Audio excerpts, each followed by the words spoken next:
Hi, I'm Chuck Offenburger. I call myself an Iowa writer. I'm also a Greene County resident. I moved here in 2004, live on a farmstead down just south of Cooper.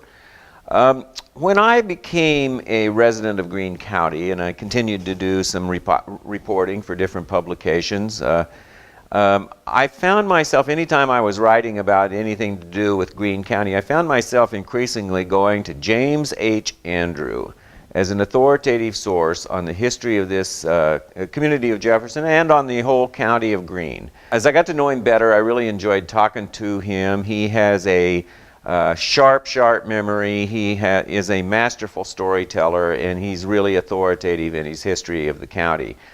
He's done a whole lot of research. I also, in the last year or two, I started thinking about, well, Jim is now in his 90s, and unfortunately, none of us last forever, and so it would probably be a good idea to sit down and have some extended conversations with Jim about the history of this county and to break it up in a way that would be valuable for people who are living right now and are interested in this, but also those who will come in future years and may be curious about what happened here before their times.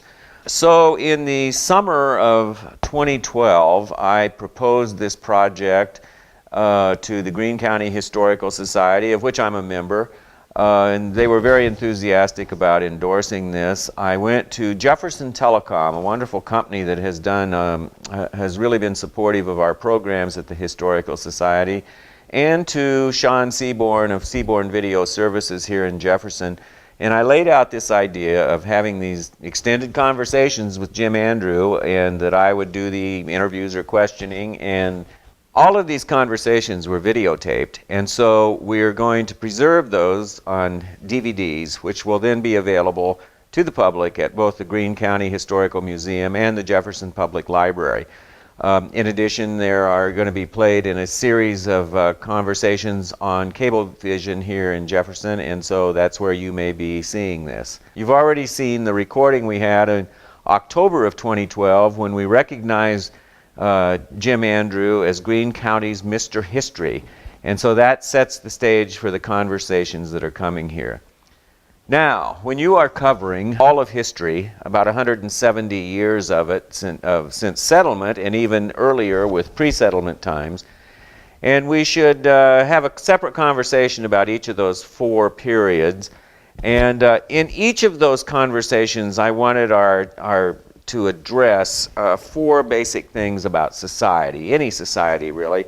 One is, who were the people and what was the social life like at that particular time? Number two, what were the economics of the situation? What was agriculture like, business and industry then? The third thing is politics and government. How did we govern ourselves, and what were the issues and what were the challenges that we had to take care of?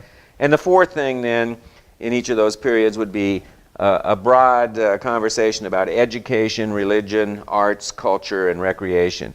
So we wanted to address those points in each of our conversations.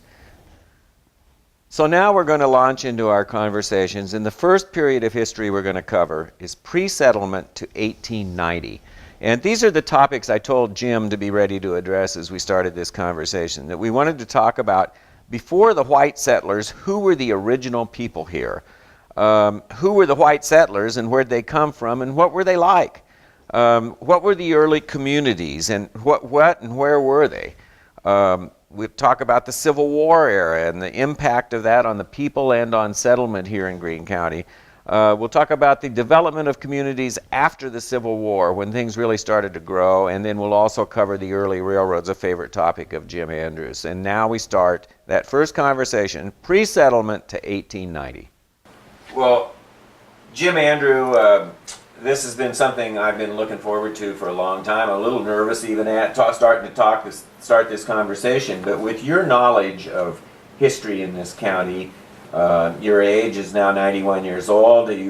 I thought, it's really important that we sit down and have an extended conversation about Greene County history, so that we have the stories you know and love on videotape for future generations here. Because we think it can be very educational for people in times to come. We appreciate Jefferson Telecom for allowing this to happen and underwriting this whole thing, and we appreciate Seaborn Video Services for being involved and taping these conversations.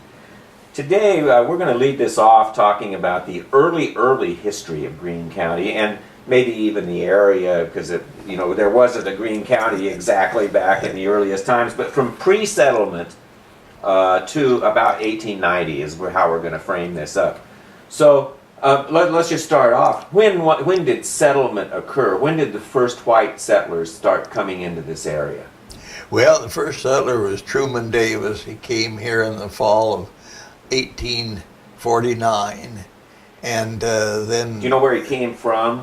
No, I really don't. I'm sure that there are other people can help you on that. And how about his ethnicity? Do you have any sense of what no, people or stock he came from? I would think of English origin, I would think from the name anyway.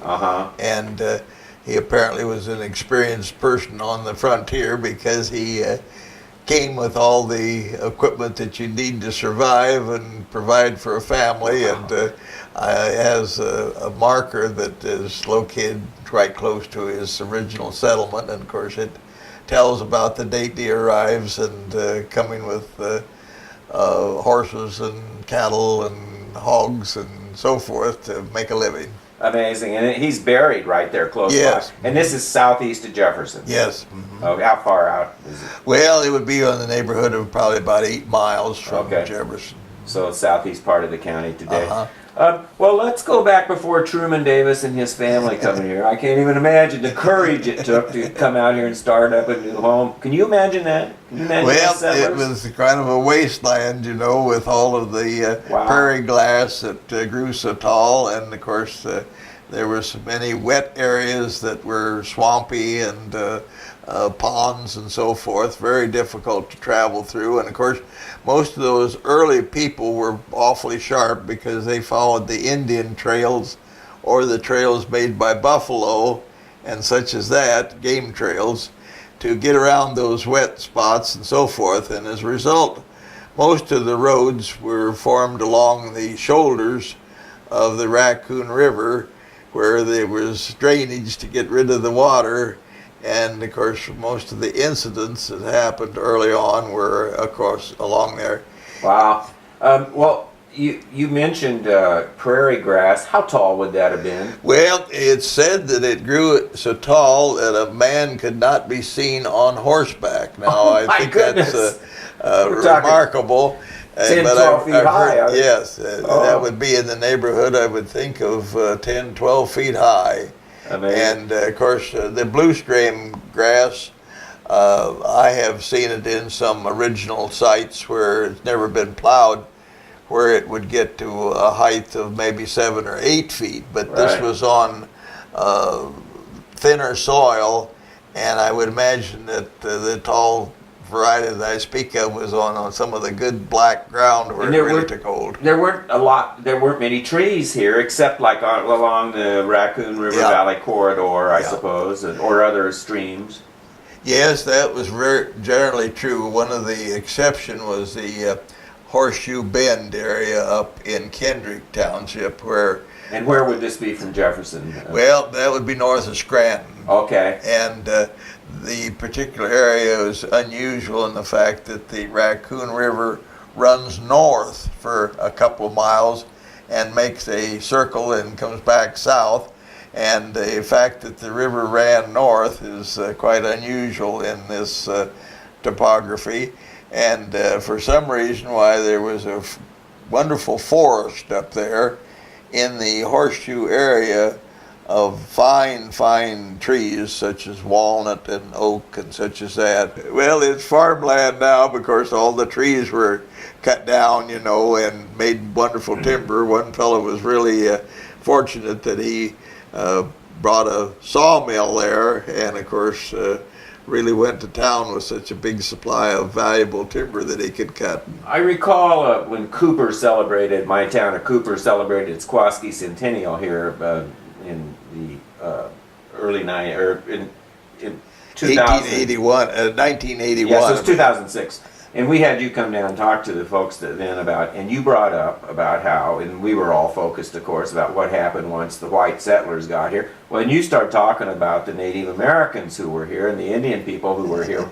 Who were here? I mean, what were the people who were here, and what were they like? The tribes that were in this area were people that apparently were raising crops to quite a degree. In other words, they probably raised some corn and melons and squash and that type of thing. And they didn't seem to be the hostile type of Indians that you generally think of, like the Sioux and the Apaches and such as that. Now, some of those tribes would come here and attack these people to get the food that they had stored up. Do you recall who are planters who were here? What tribes those people were? I mean, well, I think there's a tribe called the Iowa tribe. Yes. And they were probably the most permanent of the people. There's only one Indian battle that I'm acquainted with, apparently right close to where the Cedar Creek enters the Raccoon River north of Scranton. There was an Indian battle at one time, and many, many years ago, why people that lived there would speak of the tremendous number of artifacts that they found in their fields, of course. And as I mentioned, why there were people that farmed that area, and in later years, why they found lots of arrowheads and stone hatchets and that type of thing. And there supposedly was a farmer there that most of the battle took place on his farm, and so he acquired a tremendous collection of good Indian relics, and I've always wondered what happened to it. He gave it away or sold it or something or other, but it's a shame that it didn't get into our museum here, because wow, it's about the only thing of that type that I'm aware of where there was a battle. Now, would you assume, trying to place this time-wise, would you assume this probably is in the 1850s, 1860s, or? Oh, I think it probably even preceded that. Probably, I would think maybe back in the 1700s or something. Oh, this was Indians versus Indians. Yeah, Indian versus right, okay, Indian. Sure. Yeah, so this was not after settlement. Yeah, I'm not aware of any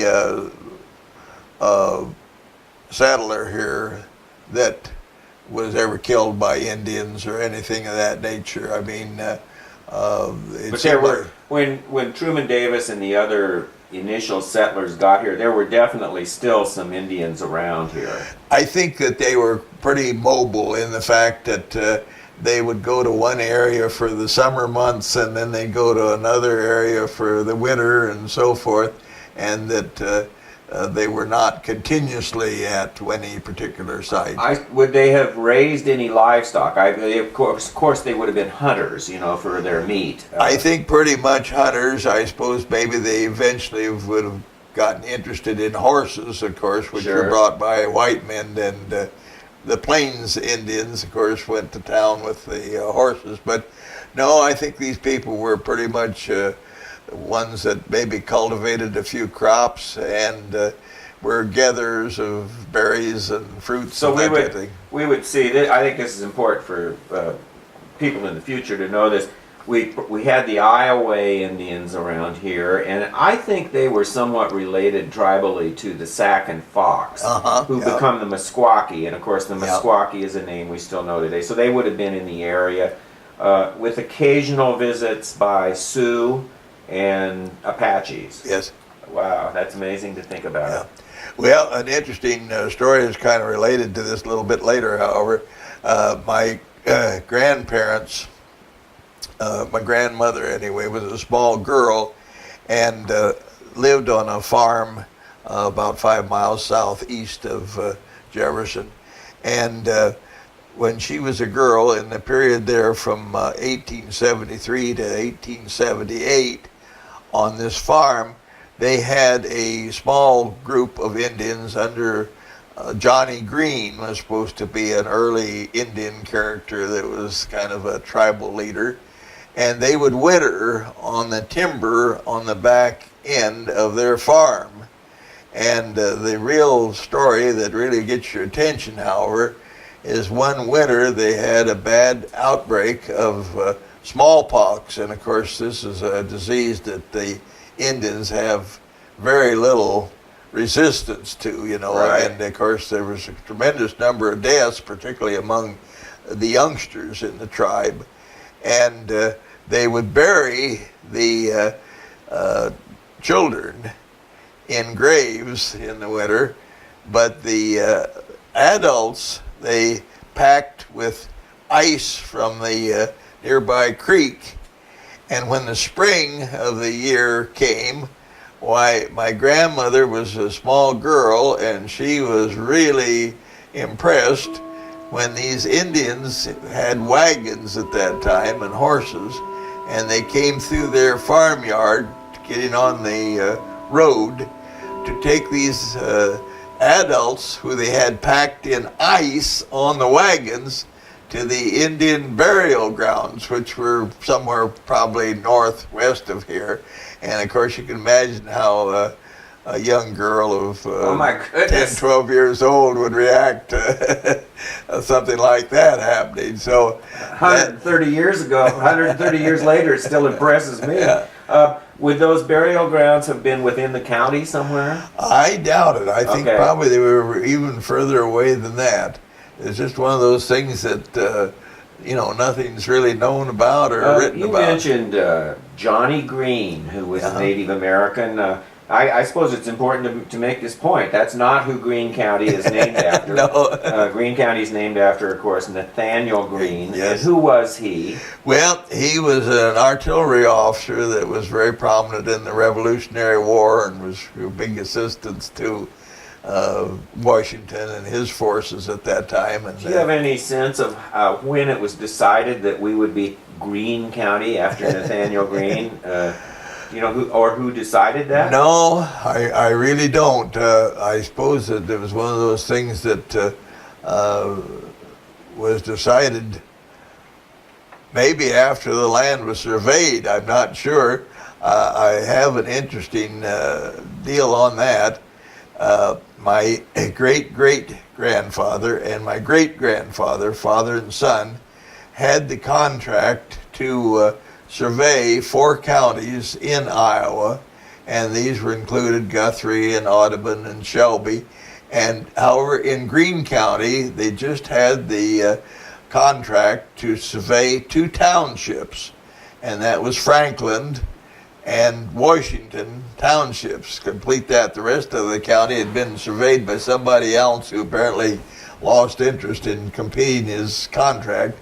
And so they were out here doing this surveying in the summer of 1851. So Oh my goodness! So this is way early. You and bet. where were they living at the time? Where had they? They come were from? living in the Iowa City area, Wow. at Coralville or close by. Well, let's talk about them since you brought them up here. And they were they named Andrew? I assume. No, their name was Henderson. Henderson. Uh-huh. Okay.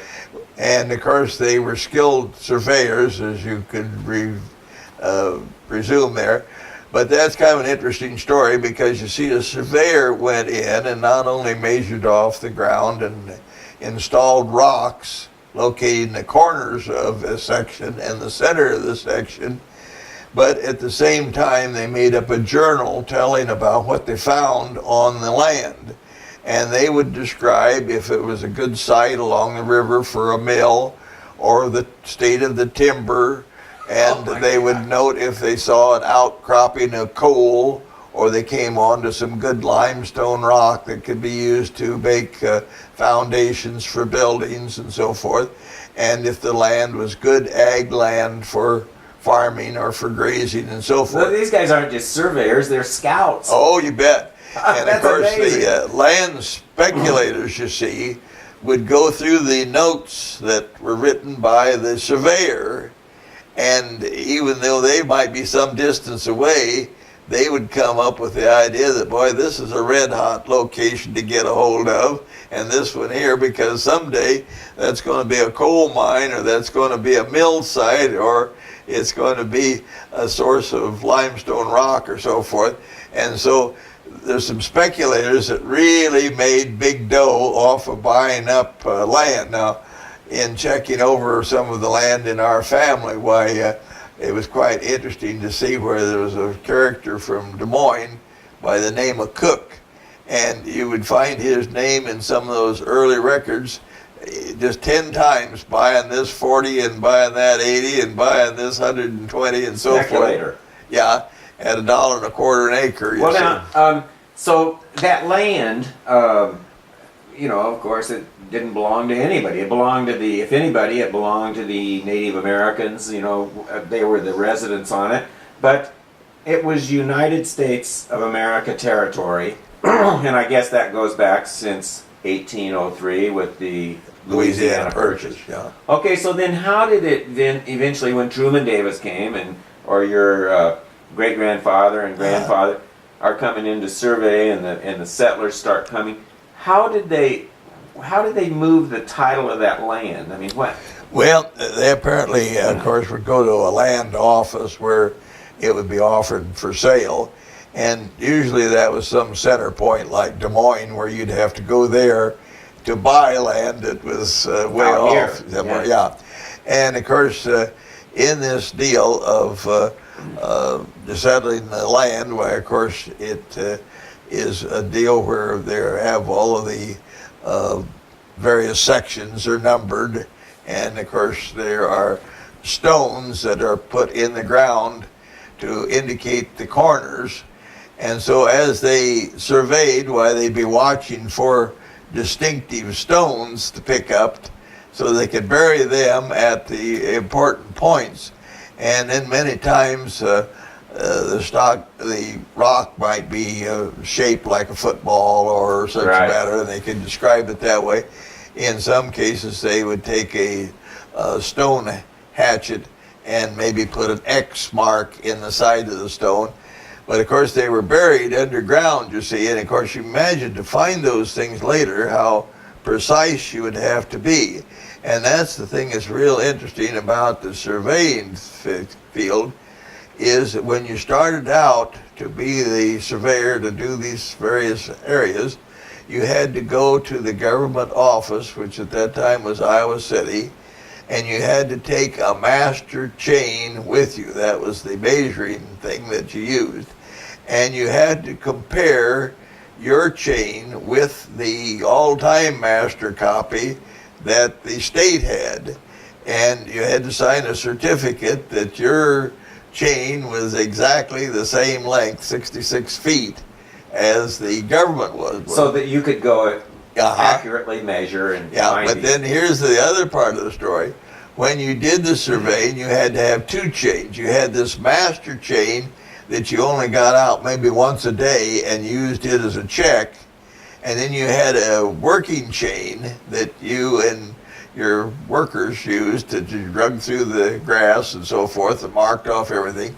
And once a day you had to compare your working chain with your master chain and sign sure a it wasn't certificate. stretched. Yeah, that you had adjusted the linkage on that to compensate for the chain being 1/8 of an inch too long or 1/8 of an inch too short and so forth. And that was part of the deal to get all that work done. You mentioned great-grandfather and grandfather Henderson, who were here doing this survey. Is Henderson Park on the river by chance named after them? Yes, that's from the same family. Amazing. That's nice to Same know family. that. Yeah. Amazing. Well, one of the things that is real interesting, Chuck, see, I farm in Franklin Township, so you can imagine that when I'm sitting on my tractor going across a field, I can think, now, in 1851, great-grandfather Henderson was here. You suppose you're much like him? I don't know. Maybe in a sense, I guess. He was a officer in Civil War, and I was an officer in World War II. That's right, you were.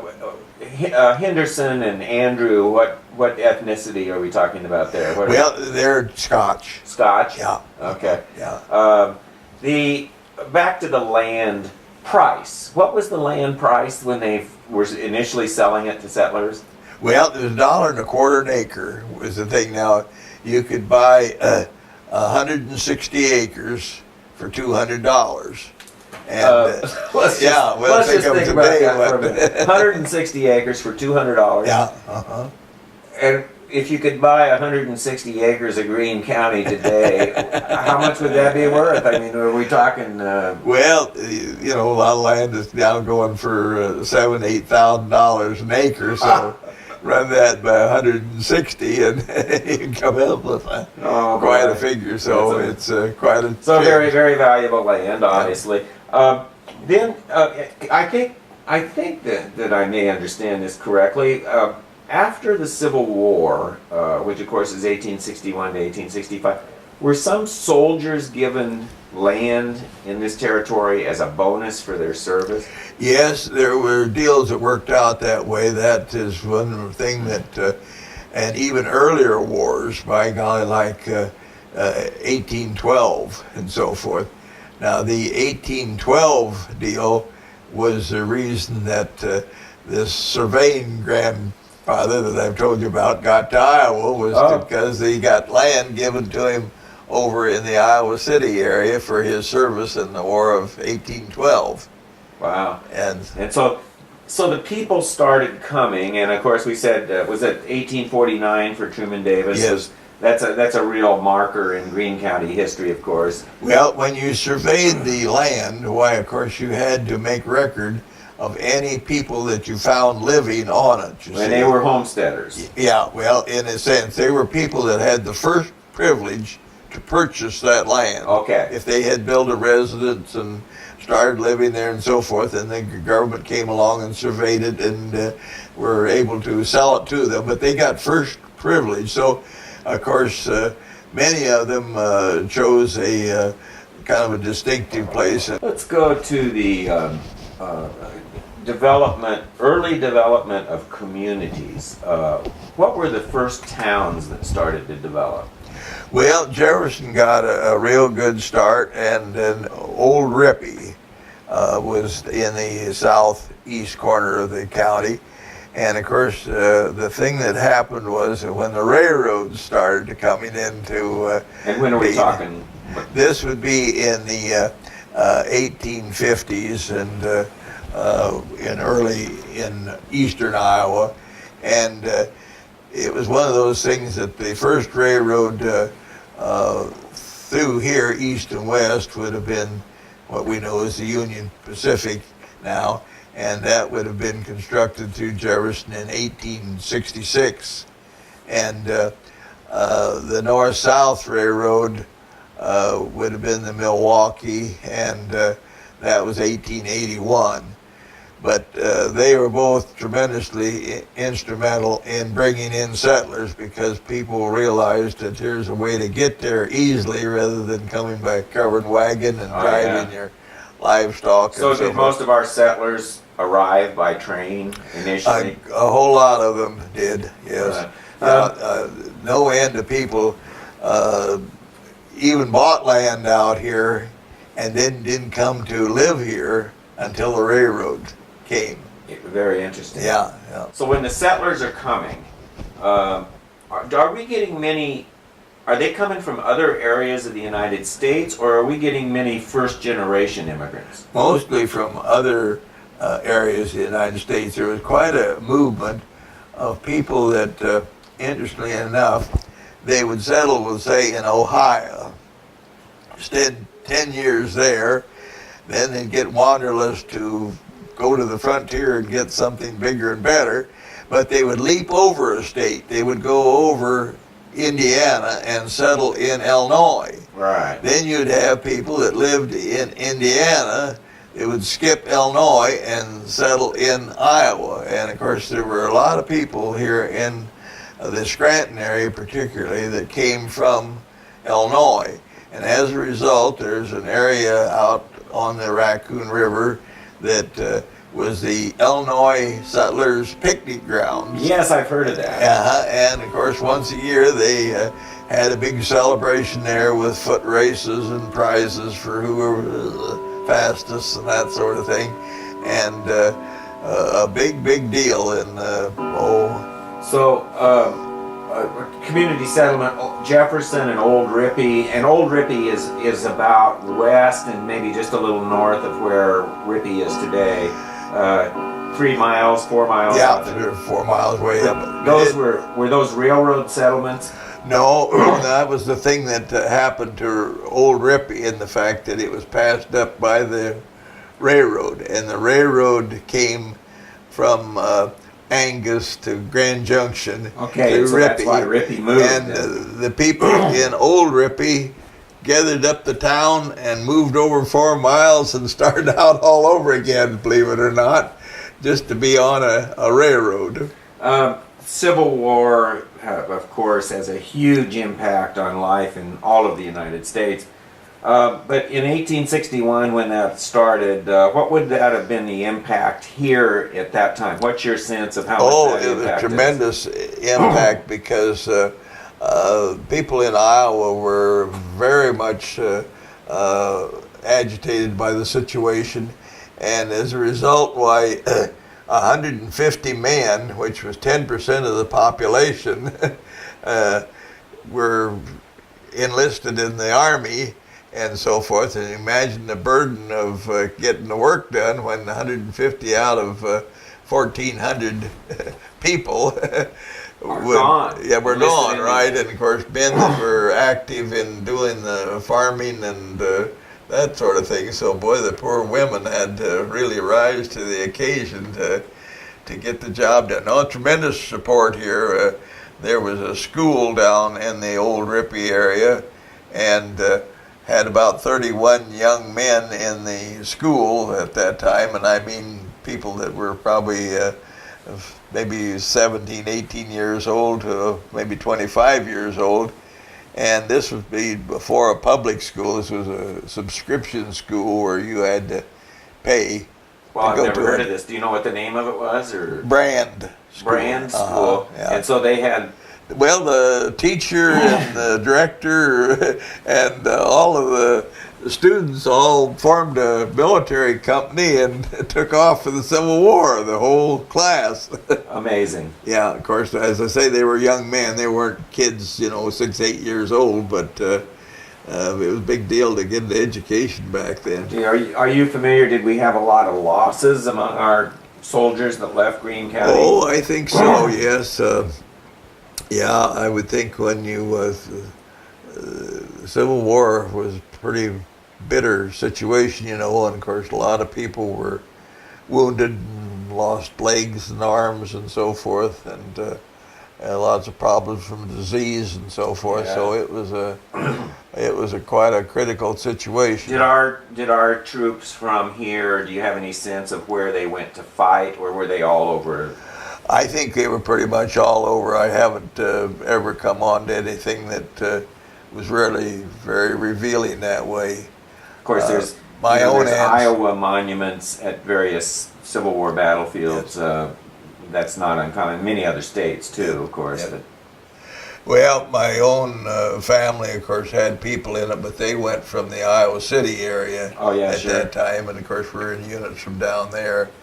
But it was quite a change. But the overall picture was that the railroads are what really built this country, because they got all the lumber and the cement sure, and about all the supplies that you needed stoves to have. and so forth, for the settlers, and then they furnished a way to get rid of the grain. I want to go back, just ask you one more question about that Civil War period. You said our local people were agitated about that, the issue. Of course, the number one issue at that time was slavery, and Iowa was very much an anti-slavery state.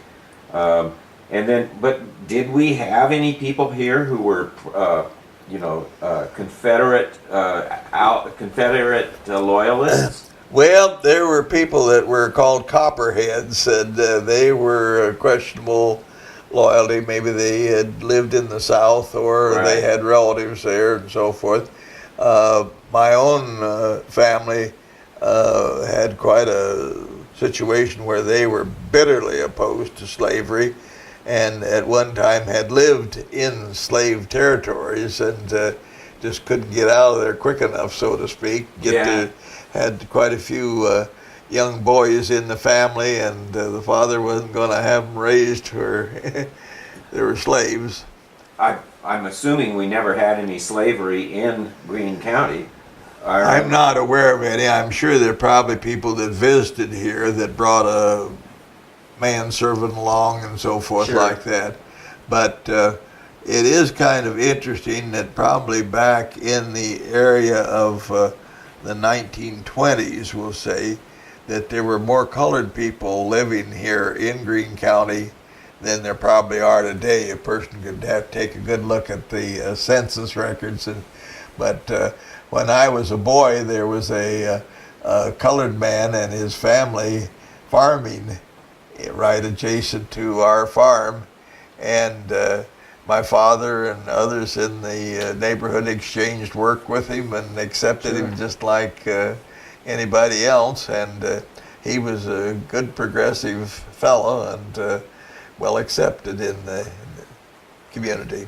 Post-Civil War, so 1865 on, I've always had this sense that there was sort of, after the soldiers got back home and got back to normal life, that things really started developing after that. Am I right on that or not? Oh, yes, that's true, but I think the big thing would be the fact that the railroads came in. See, and boy, once you got the railroad here, why, things really started to happen because people would see the opportunities, you know, maybe they wanted to start a hardware store, or they wanted to get into the grain business or the lumber business, and the people that had farmland, why, it made it so much easier, you see, to get rid of your crops when and your livestock when they. Oh yeah. But well, and let's draw a line here. Let's talk about, well, let's go to about 1890, somewhere in there, 1885, 1890.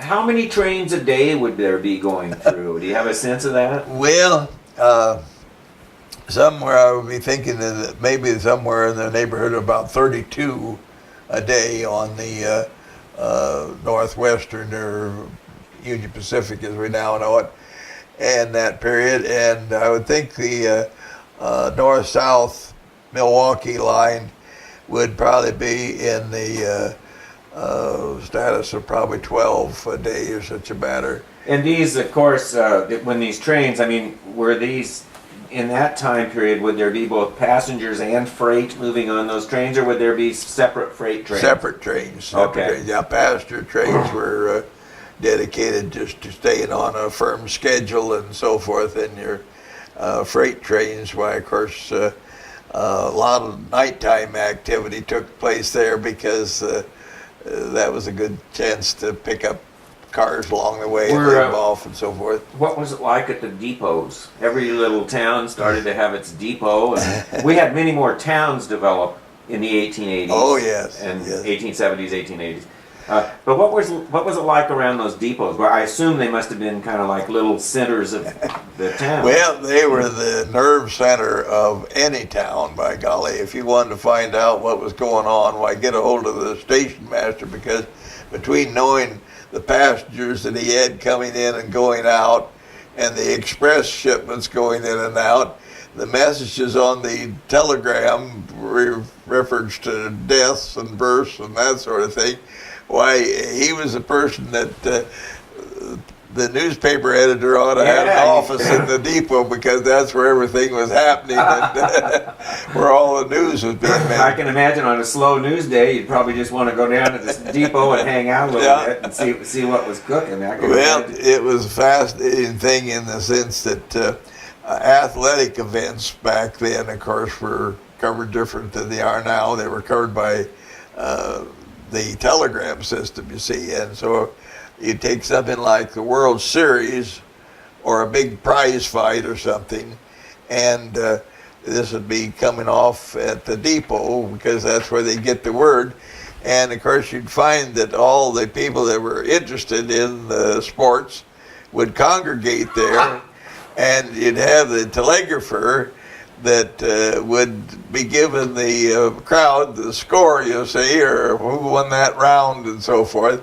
And it wasn't unusual when that was all through that they would pass a hat through this crowd, you see, and everybody would put in a dime or a quarter or something, and give that to the telegrapher, you see, for For giving you the updates. yeah, for staying on the job and giving them the score of. So people would just be sitting around the depot following yeah. these events. That's amazing. Well, there would be a lot of people that would go there that was the most interesting spot in town to see who was coming on the train and who was leaving and the freight, shipments and so forth. Someone getting a new cook stove or so on. We had all kinds of stores developing in that time period. How about, were we seeing any mining start, or was that in that time period, or when did that happen, and any other industrial type of startups?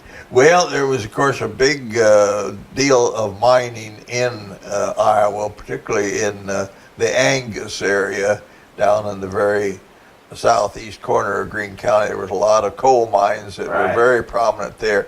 And that we should note that town grew to be a few thousand people. Yeah. Which is astounding when you go there today and look, because you really don't see anything. Well, it's like all the mining deals, it's always a story. They're really great and big and so forth. And then when they fizzle out, why, it's all gone and the people all move away. But it was a big, big deal. And of course, one of the things that really promoted it was the fact that there was a railroad built across the north part of the United States from Minneapolis on west to the Dakotas, Montana, and such as that. And this railroad needed coal, and they heard about the deposits at Angus, and the people that owned the Great Northern Railroad bought land down at Angus to get the coal under it, and shipped it north to take care of their steam engines that would be going across the Dakotas and Montana and so forth. But eventually they found deposits of coal up there, and of course at the same time the mines at Angus were depleted, and of course that killed that business altogether, and of course the miners would have moved to a new area. Where the miners, a lot of times in many places in Iowa, there were a lot of Irish that came in to either build railroads or miners. Or who were the miners? The miners were typically from Wales, Welsh, and from Italy. A lot of Italian miners, and that is kind of interesting because you had that situation. Now, on the contrary, why, I mentioned how all of these men were employed as being tilers here to drain the ground. And of course that was most everybody, but that was predominantly probably Irish and Swedes and Norwegians and Danes and so forth. Germans tend to be farmers and were pretty stable. They formed a community why they stayed put and bought land for their children to farm. Can you look around Greene County today and see family names that trace back to those, the mining jobs and things like that? Or? Yes, it's true to a degree. You get in the Rippy area, and you'll find families down there that have names that relate to people that were in the coal mining business. And of course, we had an unusual situation that there was the Greene County coal mine that developed south of the Squirrel Hollow Park, and that took place in about 1930 or such. Oh, later on. Yes, it was long after the Angus had been through its heyday, and this mine down at the Greene County one was kind of unique in that it was about the furthest northwest of any source of coal. So there were a lot of people that were at Rockwell City and Sac City and so forth that would come to here to get coal to haul back, you see, to take care of their needs up there. The major livestock shipping points in Greene County in that in this early era? Well, yes, of course, that was a big thing. Railroads had stockyards to take care of that, and one of the unusual ones, of course, is Winkleman Switch, which in its time was a big source, particularly of fed cattle to go to the markets in Chicago. And this is from just south of Jefferson, 4 miles, I guess. Right. And people didn't know it today as one of the stops on the Raccoon River Valley Trail, which was the old right-of-way of the railroad. So there would be a lot of cattle, hogs, what? Everything. Well, basically cattle, hogs would also be in the picture. But interestingly enough, there were about 3 families that concentrated on raising real large, heavy, corn-fed beef and shipping them to Chicago, and were designed to provide meat for the fancy restaurants and hotels and so Wow, forth. what were the families? Can you Well, say there names? was the Thompson family. My wife was a Thompson, and of course her grandfather and uncles and so forth were all involved. And then there was the Anthony family and the Cole family. That would be the 3 largest ones that were using this Winkleman switch site to. And of course, one of the benefits of it was that they were in that area, and of course you could take the cattle, drive them down the road to the stockyard, and you didn't have to cross the river. Yeah. Of course, crossing a river with cattle is pretty touchy deal, particularly on the old bridges that you had at that time, because they were open on the sides with just a cable, and wood floors and so forth. And boy, it'd be pretty tough to get up, but go across there very willingly. We talked about the initial settlement here was in the southeast and then into Jefferson, but then across, let's say northeast, north central, northwest, and then on down to the west central areas. Did that all develop? What time period did those communities develop in? And Well, I would say that probably it got to be in the 1880s and such, before tiling got to be in style. And of course, when you come up with the tiling situation, why, you've got to have a source of tile. And that was fortunate that we had a coal mine over at Grand Junction. It was right near where Reader's implement business was at. And this was a coal mine that was pursued for a number of years.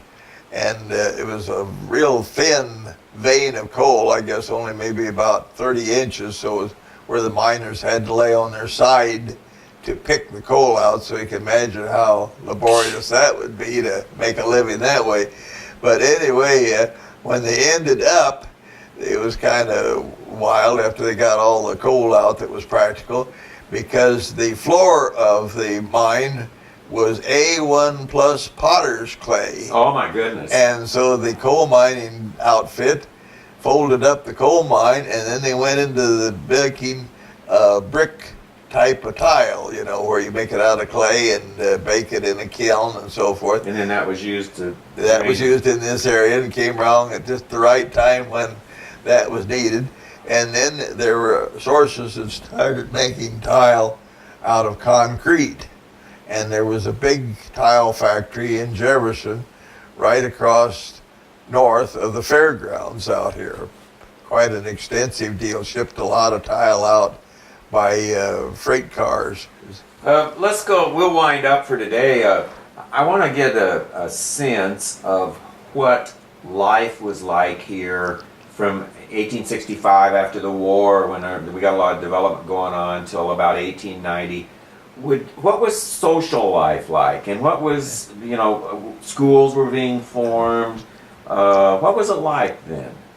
Well, I would say that the big thing that was most different at that time was the extent of religion in the area, because we just had a terrific number of churches, particularly country churches and churches in town. The Methodists were real dominant at that time. They had a church in every town in Greene County except Farland, and I think they had at least 7 country churches.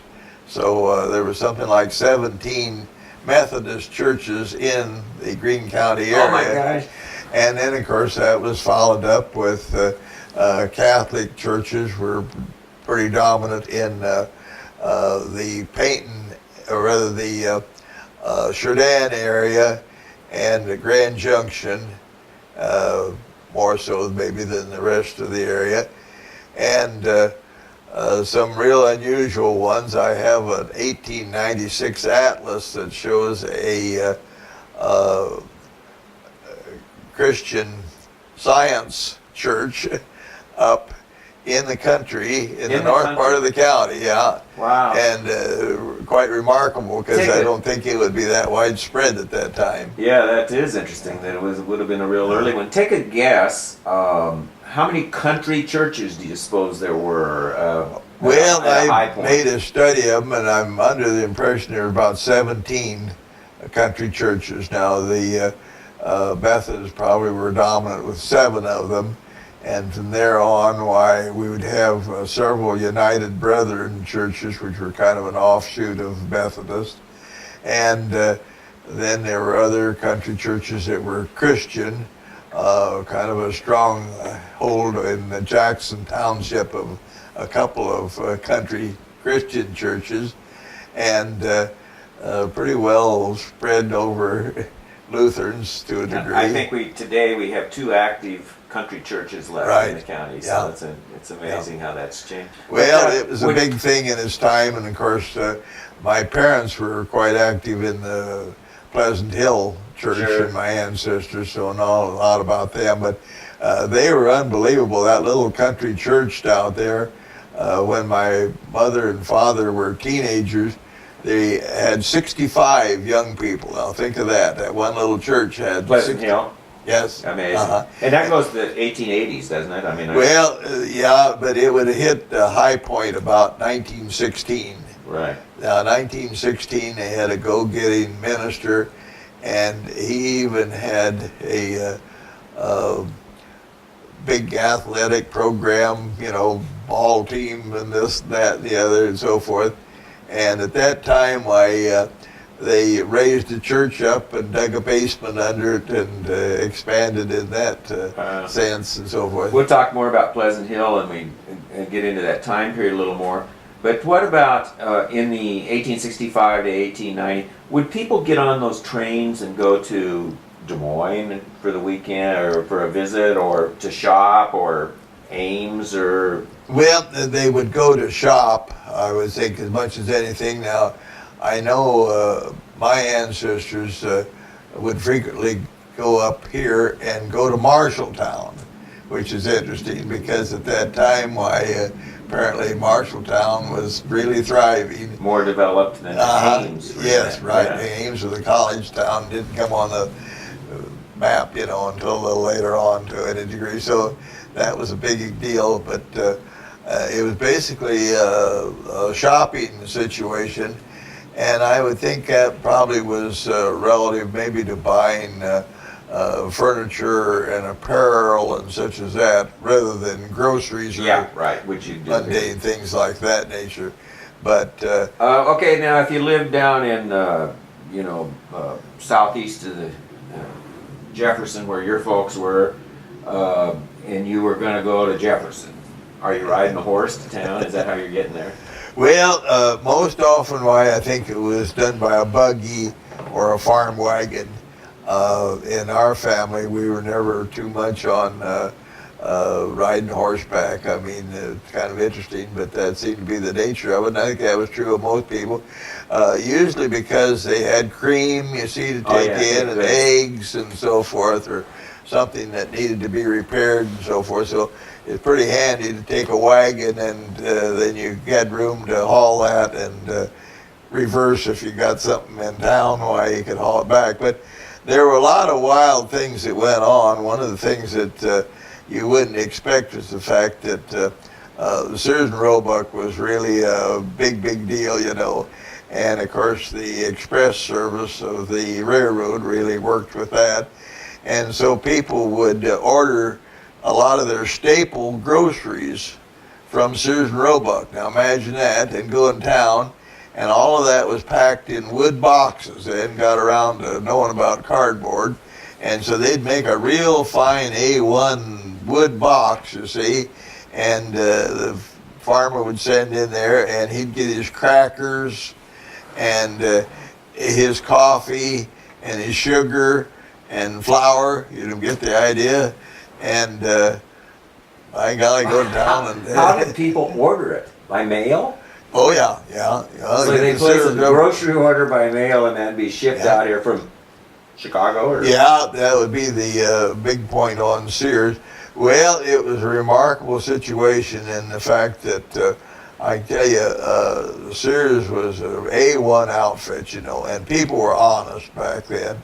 And if you didn't send quite enough money for the postage or this, that, and the other, why, they just put a little ticket in there. Next time you order, why, you owe us 47 cents for something or other. Why, send that along. And I expect that 99% of the time they got it. People appreciated, the Sure. good service. Closing question on this early period, pre-settlement, or from settlement on to 1890. How does it strike you? Was life hard? Was it enjoyable? What would you say about it? Well, I think that people enjoyed it by that time in the 1890s. Why, I think their housing had improved to where they were living in, where you were reasonably warm and dry and so forth that way. And so that was a good thing because lumber was tremendously cheap. You could just buy all sorts of lumber and build fine buildings out of it. And I think at that time, why, of course, the church system and the school system had been developed where they were well organized and furnished a lot of community activities. So life is really starting. Yeah, and I very think people, livable. Yeah, you bet. People were really enjoying life and making the most out of it. And of course, one of the things that's tremendously interesting, to me at least, when you figure out how things are today, is the amount of marriage that there were in the community. Like this 65 young people that I mentioned at Pleasant Hill Church. Right. Well, I suppose there were 30 of them that ended up marrying each other of that group, you see, because they were the only young people that they were acquainted with. And the other thing about it is the fact that those marriages proved to be real solid, go-getting deals. I mean, absence of divorce and pretty solid values. So forth. Yeah, you common bet. values. Oh yeah, raised their families and everything went along real well. Yeah. Well, good. That'll wrap us up for today. We've stretched you much longer than I wanted to.